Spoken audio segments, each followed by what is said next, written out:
research presentation for the day. Precious Oagboe, lecturer, University of Benin, Nigeria, and fellow of the American Academy of Optometry.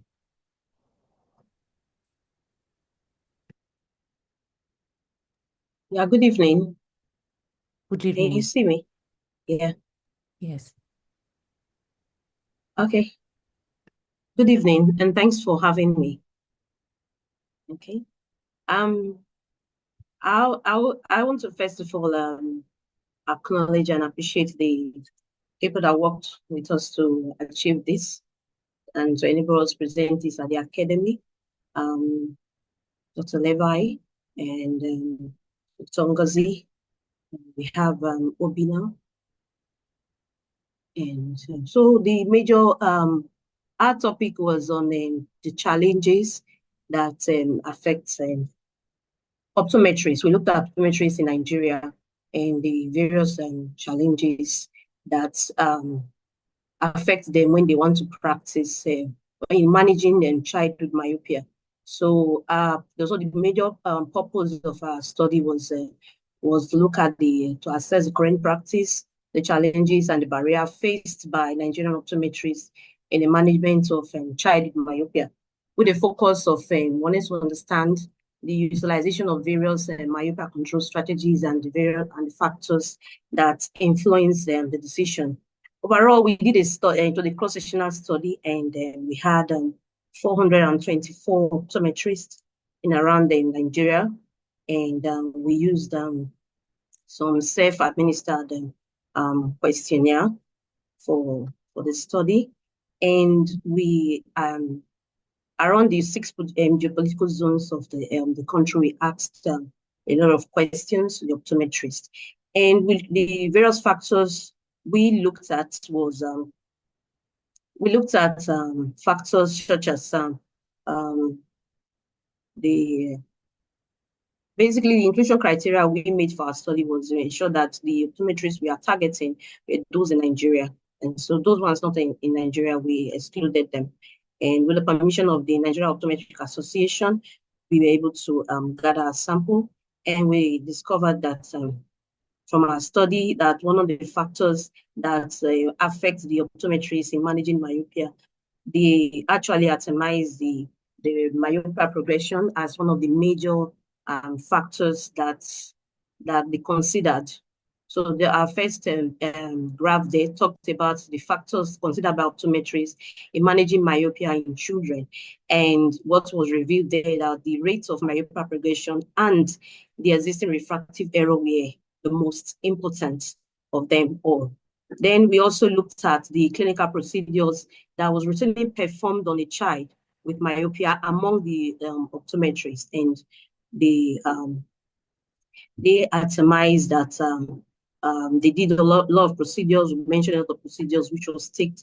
Then the one that was recommended, most effective management options for slowing the childhood myopia progression by the respondents, they take that the single vision prescription of single vision distance correction lenses were more effective in correcting myopia, followed by visual hygiene. That's what you see in the second slide, figure over there. Next, we also looked at the performance of the clinical procedures on children with myopia, and we looked at the various clinical procedures that the optometrists perform, and they take cyclopedic refraction assessments, subjective refraction, and they looked at dilated ocular fundus examination, and they think that the cyclopedic refractive assessment was more important in the management of glaucoma. That is what you see in the third figure. That was the bar chart. So next, we looked at the factors, the limiting factors in providing care. And so we asked what could be the factors that will prevent the optometrist from providing optimal care to children with myopia. And the first, the most important thing that stood out was the need to purchase additional clinical equipment in Nigeria. Then also another concern was the medical legal aspects of prescribing intervention other than glasses. So in all, the study tends to identify significant trends and practice in the management of childhood myopia among Nigerian optometrists. And the clinicians predominantly favored visual hygiene. They favored increased outdoor time, full correction with single vision distance lenses as common recommendation for managing childhood myopia. Despite the availability of various treatment options, the optometrists, they identify full correction with single vision distance contact lenses, under correction with single vision distance spectacle, visual hygiene, and they also encourage outdoor activities as the most effective strategy for myopia management in children. And so the finding of this study revealed that most of the practitioners were aware of various approaches to managing childhood myopia, such as autokeratology, but an application of low or high dose of atropine. But nevertheless, they still prefer prescribing single vision distance spectacle or contact lenses with full correction in their respective practices. And additionally, many of the practitioners emphasize the importance of good hygiene, such as taking regular breaks during prolonged near walks, maintaining an appropriate walking distance, and ensuring that there's proper lighting. And so they recommend that children with myopia spend more time outside, particularly in different recreational activities. So in conclusion,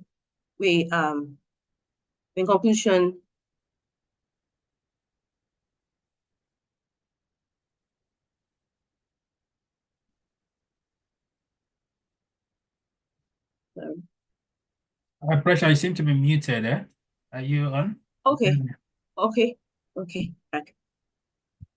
So in conclusion, our studies just provide insights into the knowledge, the perception of Nigerian optometrists regarding the management of childhood myopia. And so the finding from our study just revealed that while practitioners were aware of various managing options, there was a clear preference for conventional methods, such as the single vision distance spectacle and the full correction contact lenses. And so the practitioner, they have this fear or phobia towards adopting newer strategies, and they want to continue to use the traditional methods. And so that's all. Thank you. Any question? Outstanding. Thank you for your research. Colleagues, do we have questions about this study? Can you hear me? Pawan here from India.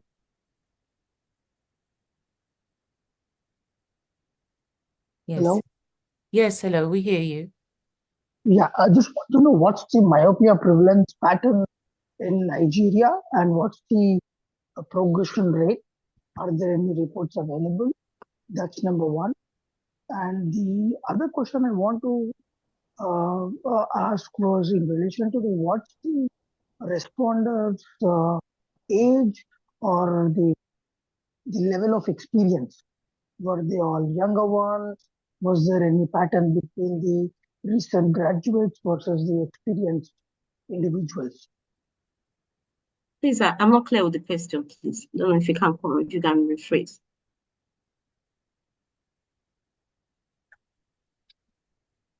Hello, I'm not clear with the question. I don't know if you can rephrase for me.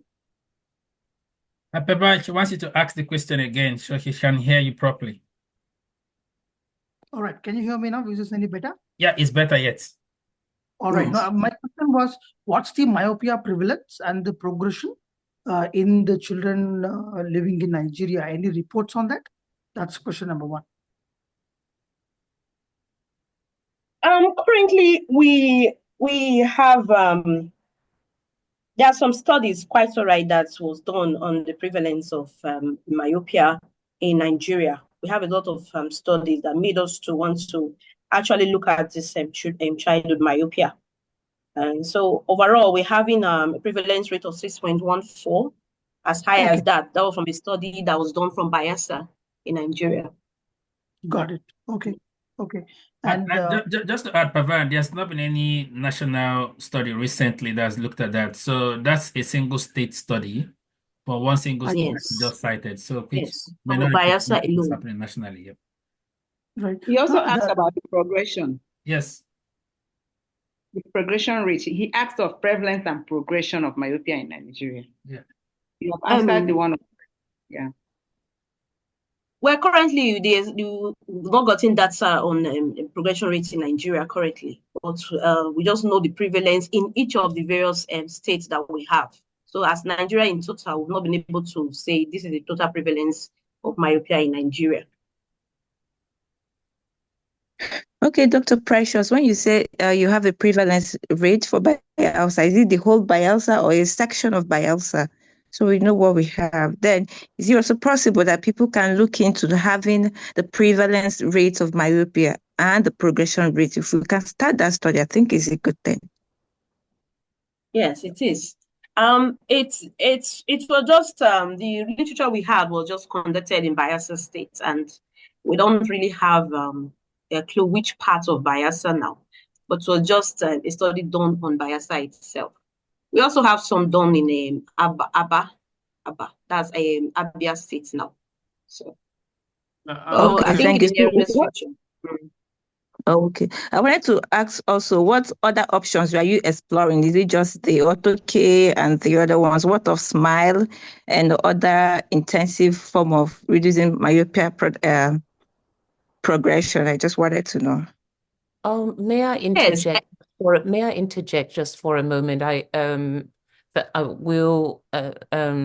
The presenter may respond to the question, but in the interest of time, I just want to identify that we've concluded the presentations along with the question and answer section for each of the presentations and are moving into panel discussion and feedback. So we can continue to respond to the initial question while understanding that we've moved into the feedback stage. So please continue to respond to the question, but we've moved into another section of the research day.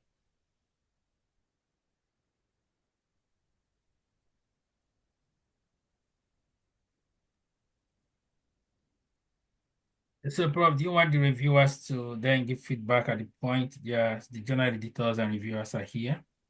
Yeah, sure, but I do want to give the opportunity if Ms. Precious or Wagbo wanted to respond to the initial question. I do want to give that opportunity, but I also wanted to make sure in the interest of time that we were clear that we've moved into another segment of the day. So if the initial question, if there still is a need to respond to that, that's fine. Otherwise, we can move on.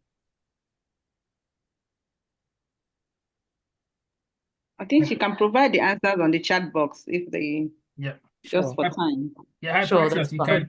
you can go on if you want to answer. If you want to speak, fine. If it's okay to type on the chat, then please do so we can have a response to those questions. Sure. Okay, because what I know is that for myopia progression in Nigeria, it's currently no information on that. We're trying to do a retrospective study, reviewing records for 3 years. We are just completing the proposal for that to be able to measure the progression in children in Nigeria. So I think that's the information I have for that. Okay, excellent. Thank you. Thank you to all of the presenters. It has been a very fascinating hour or so of listening to all the various optometry projects. And so now we open things up for more of a broader discussion. So we invite researchers and journal editors to provide comments on these various studies, suggestions for improvement, recommendations for publication, things of that nature. Is there a pressing point around any of the presentations so far that needs to be addressed?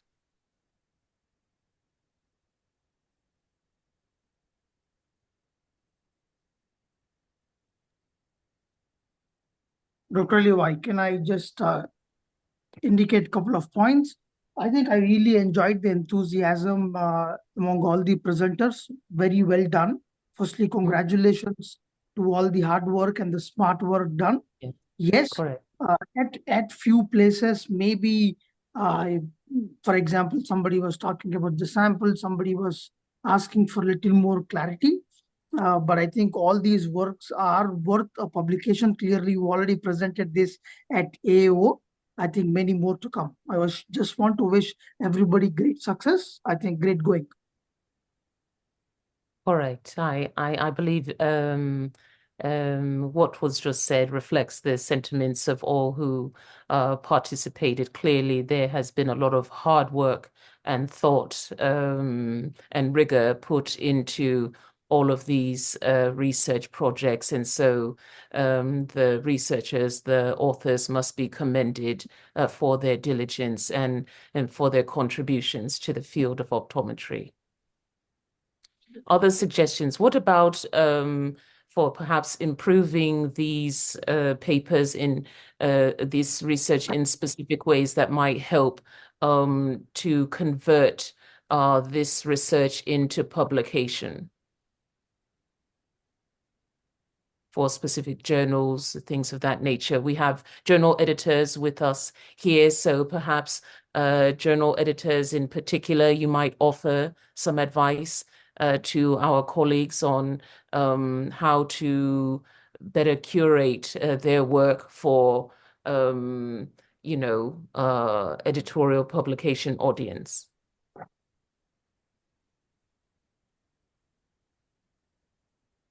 So I can comment on that just a bit.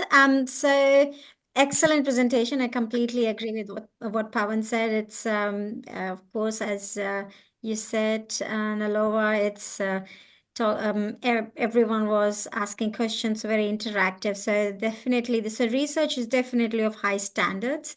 In terms of publication, we need to know our audience. So depending on which journal, so the target journal is really important. And the type of article you're going for is really important. So pick that. So of course, most of you, everyone had a great team. So go to your experienced senior author for that advice if you haven't published before. So targeting a journal, whether your audience is optometrists, public health practitioners, or more generic audience, physicians, or general public even. So you can, depending on that, you need to target your journal, iJournal or not.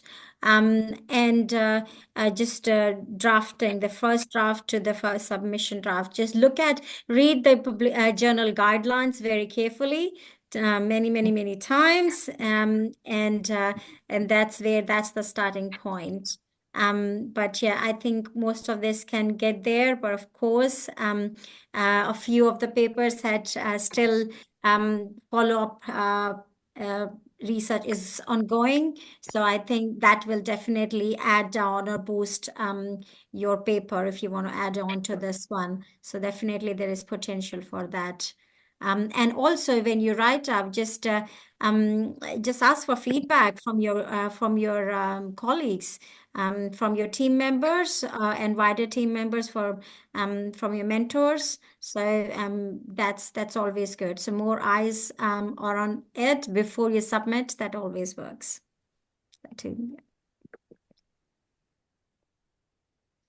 Other feedback or suggestions on how to convert this research into publication? And maybe even the question that I'm raising is an assumption that I myself am not fully clear. I'm assuming that all of the research presentations today have not yet been published, or any any parts of the research. Is that the case? Is that indeed the case, that all of the research presented today has never been published, or aspects of the research have not yet been published?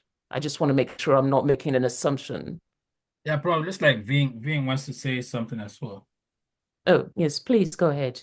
Thank you. Thank you. I think, first of all, congratulations to everyone who has presented. It's wonderful because I've worked with the African optometrists for so many years, and it's good to see the progress. Just a few quick notes from me when it comes to publications. I think from what I observe is that, number one, I think we need to get to the point quicker. With 8 minutes, I can see a lot of time is being used on describing and giving us the context, which is very good. But I think we need to get to the point quick enough. And two things that I am not seeing from most of the presentation is that if I am an editor or a reviewer, the number one thing I want to see is, what is the novelty of your research? I have seen many CAP studies, knowledge, attitude, perception, practice. So what is so special about yours that I would like to publish it with? And the second thing is implication. So what? So what do we use these findings for? I think those two things are exceptionally critical in publications. And I think, to be honest, I'm not seeing that in the presentations today. So I think if you want to put this into a publication, best we address those two very important points. Thank you. So this is a fantastic. Oh, I'll let. Yes, please. Just one quick comment on what Ving said. I agree to most of the thing Ving said, except one thing is the novelty. I agree that most journals look for novelty, but not all. And as a researcher, I think replication of data is really important. If one person has done it, has that been replicated as well by others? I think that also is quite important in many aspects. So I think some journals indeed look for novelty, and which is extremely important. Of course, that's your groundbreaking research, but not all research needs to be novel, as long as it's done right, robustly, and presented. And implications are important. So yeah. Certainly. I believe that most both perspectives are very important. I can speak from a teacher education, social scientific perspective, and the way that I was taught to understand research, and particularly when you are going to present it to the public in publication, is how are you building from what has been done before, right? So you're pushing the field in a particular direction. So that speaks to the novelty, but at the same time, you're also giving the field its credit by saying, I recognize what's been done before, and those are also contributions that merit its own highlight within the work that I'm doing. So as they say, two things can be true at the same time. Recognizing the novelty of one's research, and at the same time also bringing in and building off of what's been done before. Which is the reason why, especially in social science, in any field, you'll see there's literature review is very important, right? So I think we're about the time of CE points and closing remarks, the final stage of our research day, unless there are any other general points of discussion or feedback about the presentations today. Yeah, I will just add a couple of more points. Okay. Yeah, number one is in relation to the presentations that were made. maybe the content in the posters I fed a little too much. There's a lot of content there. Maybe that can be minimized, and so that you can come to the point directly. And then any poster, the less content, the better it is. So that's one suggestion that I want to highlight. And number two, going back to what Stuti said, it's important that you show the novelty, but at the same time, it's not always important that you be the first one. It's always important to show the repetitive or the findings are sort of repeating in various countries, various regions. My only recommendation is, just for the sake of publication, do not put it somewhere.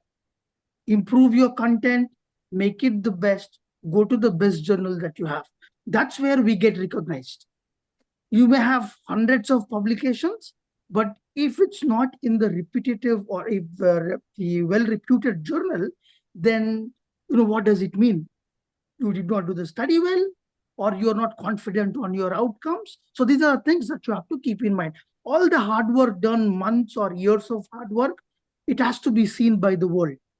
To do that, I think the paper has to be in the best place. So that's my suggestion. Thank you for that suggestion. And with that, I'm curious about the extent to which our colleagues who presented today are aware of leading journals. I don't know, I think a few might have already been listed, but if not, could someone list some of the leading journals in optometry or in the areas of expertise that were presented today, so then that way our colleagues have those resources to further, target their work as they seek to convert these presentations into publishable work that can be read by the world. So if anyone can literally list some journals in the chat, I think that would be very helpful. So to conclude CE points and closing remarks, please drop your email in the chat if you would like continuous education points.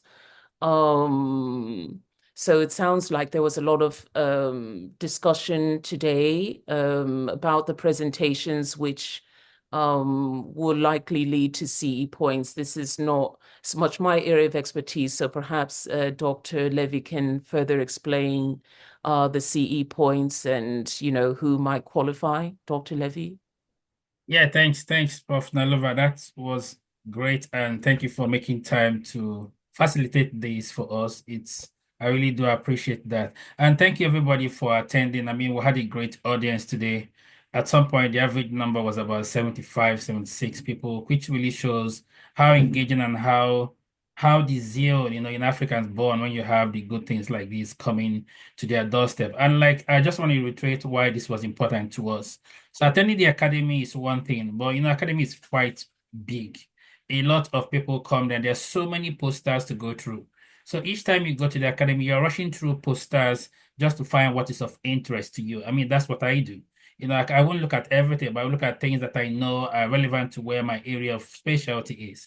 Now, because you don't have that time to interact with people a lot, we thought it was wise to bring back these findings, which actually are contributed by those who are attending here. Most of the data came from Africa. They need to hear what your findings were. We do all this a lot. We just take data and we go away, say, see you later, and nobody hears what your findings were. Sometimes they don't participate in the next study because they don't know what the first one found.